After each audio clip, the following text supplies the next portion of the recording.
The 28th International Day of the World's Indigenous Peoples is being celebrated worldwide today by organizing various programs in efforts to raise the voices for the rights of the indigenous communities in the world. The latest data reveals that there are about 370 to 500 million indigenous people living in 90 countries. Globally, 47% of all indigenous peoples in employment have no education compared to 17% of their non-indigenous counterparts. Likewise, indigenous peoples are nearly 3 times as likely to be living in extreme poverty compared to their non-indigenous counterparts. Good morning, I'm Abheudaya Shrestha, and these are the headlines of the hour. Political parties indifferent towards their commitment and pledges during elections fail in assessing their performance and yet to accept mistakes. Lack of accountability and good governance. Chilling crimes on the rise because of family conflicts caused by personal differences and greed for property, with 2,500 murders in 4 years, more than 80% killed by family members. The FBI executes a search warrant at former U.S. President Donald Trump's Mar-a-Lago resort in Palm Beach, Florida, as part of an investigation into the handling of presidential documents. And former world number 1 Serena Williams defeats Nuria Parizaz Diaz in straight sets at the Canadian Open to record her first win in 14 months. With the announcement of the date for the provincial and parliamentary elections, political parties have intensified preparations. Some parties have begun giving out commitments to the voters. However, none of the parties have paid attention towards reviewing their performances of the past 5 years.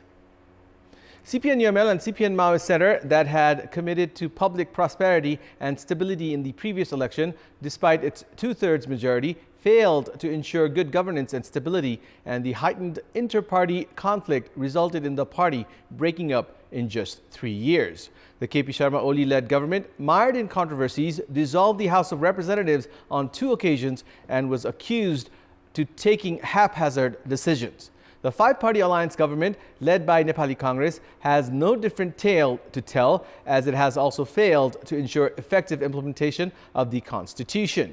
Meanwhile, instead of reviewing their performances, leaders have been engaged in blame games. Parties have continued to prove that they don't live up to the expectations and the promises they make.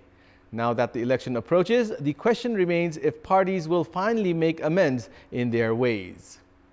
The Election Commission is to print around 80 million ballot papers of 503 kinds for the upcoming provincial and parliamentary elections slated for 20th of November.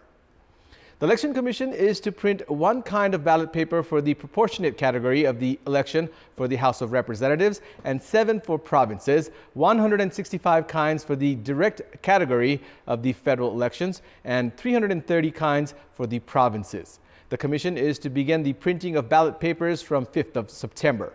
Around 700 tons of paper is expected to be required for the printing of ballot papers this time. The Commission has said it will first print the ballot papers for the proportionate category. The Apex Election Authority has said that ballot papers for direct elections will only be printed after the conclusion of the final name list of candidates. As provisioned by the Act related to political parties, arrangement has been made for parties forming alliances to contest the election with a common election symbol. Political parties registering at the Election Commission will now be required to mention the number of parties in the coalition and their common election symbol. Based on the latest update, around 11 parties have registered themselves at the Election Commission so far. The deadline for registration of political parties is 16th of August. The Election Commission is currently busy preparing election directives, holding talks with stakeholders, and procurement of required resources.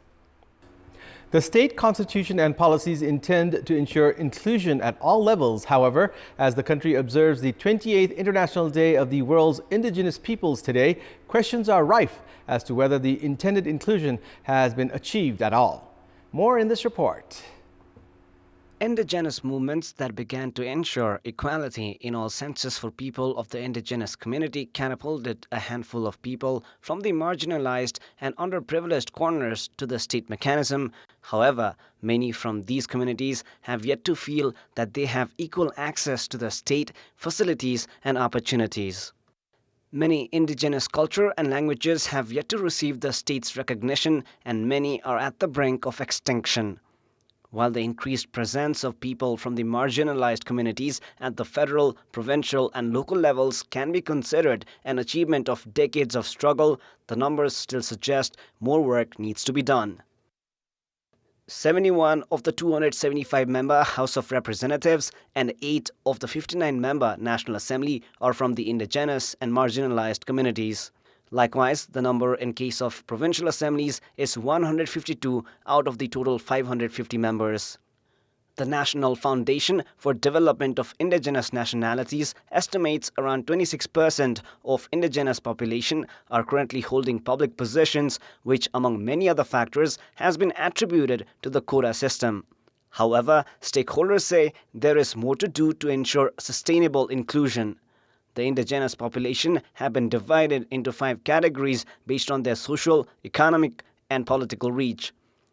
The highest-ranked indigenous population are from Newar and Thakali community, while 12 others, including Gurung, Mogar, Rai, Limbu, and Sherpa, have been considered underprivileged.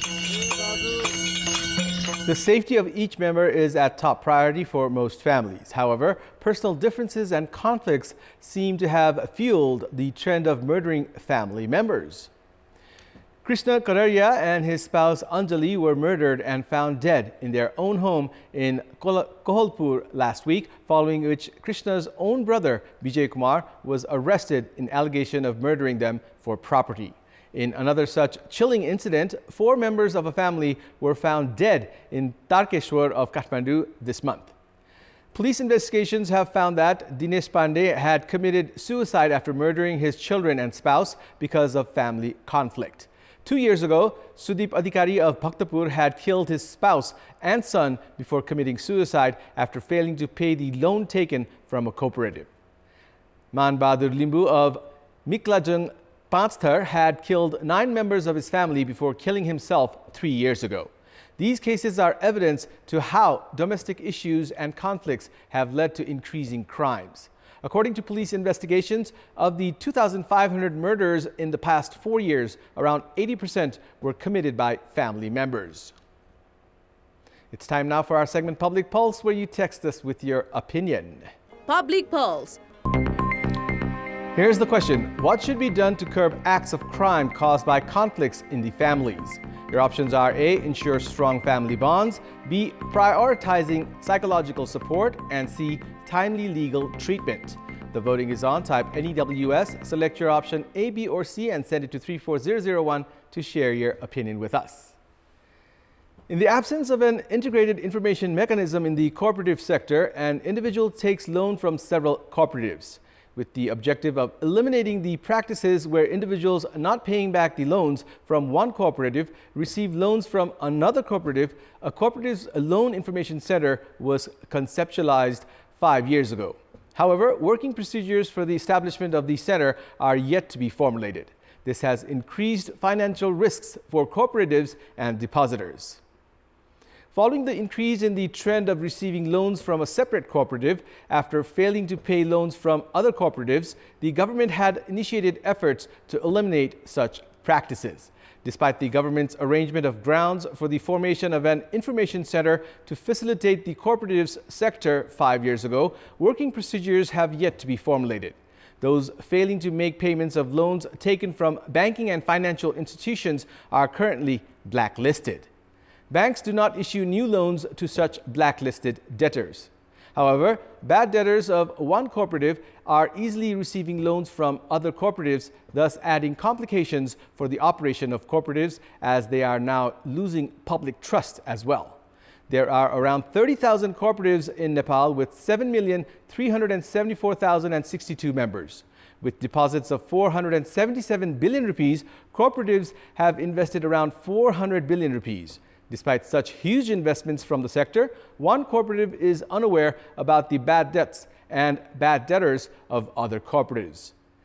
Experts and analysts are of the opinion that problems have begun surfacing in cooperatives because of their operation against the principles of the sector. Around 16 billion rupees of the depositors is stranded in Oriental cooperatives alone. The government has already declared 12 cooperatives problematic, as 1.12 billion rupees of the depositors is at risk. Around 7 billion rupees of the depositors is at risk in Gautam Sri multipurpose cooperatives. It is imperative to ensure the operation of an information center at the earliest to protect the depositors and their hard-earned money. In our Public Voice segment, we had asked locals in several provinces, why have authorities not taken action against construction companies that fail to meet project deadlines? Let's take a look at what they had to say. Public Voice. जनप्रतिनिधि आफै ठेकदार छ कोले कारवाही गर्छ सबै मिलो मतो भएको हुनाले ठेक्का टेन्डरमा चाहिँ माथिल्लो स्तरका चाहिँ राजनेताहरूसित चाहिँ जुन सम्पर्क छ ब्ल्याक लिस्ट गर्नुपर्ने हुन्छन् त्यो काम पनि हुँदैन त्यसले गर्दाखेरि डर पनि भएन ठेकदारलाई जति ठेकदारहरू छन् सबै राजनीतिक दलहरूको नै मान्छे हो पहुँचका आधारमा ठेक्का लान्छ अनि त्यसैले गरे पनि हुने नगरे पनि नहुने भन्ने खालको परिपाटी छ के काम सकिसकेपछि इन्जिनियरले पास गरेपछि मात्रै भुक्तानी दिइयो भने यो काम राम्रो हुनेछ जनता कमजोरी भएको कारणले गर्दाखेरि यति काम सम्पन्न नभएको कारण त्यही हो अनुगमन पनि फितलो छ आज सञ्चालनमा ठेकदारहरूको पहुँच बढी भयो विशेष गरी राजनीतिक दलमै आबद्ध भएका ठेकदारहरू भएको कारण हरेक राजनीतिक दलबाट संरक्षित छन्।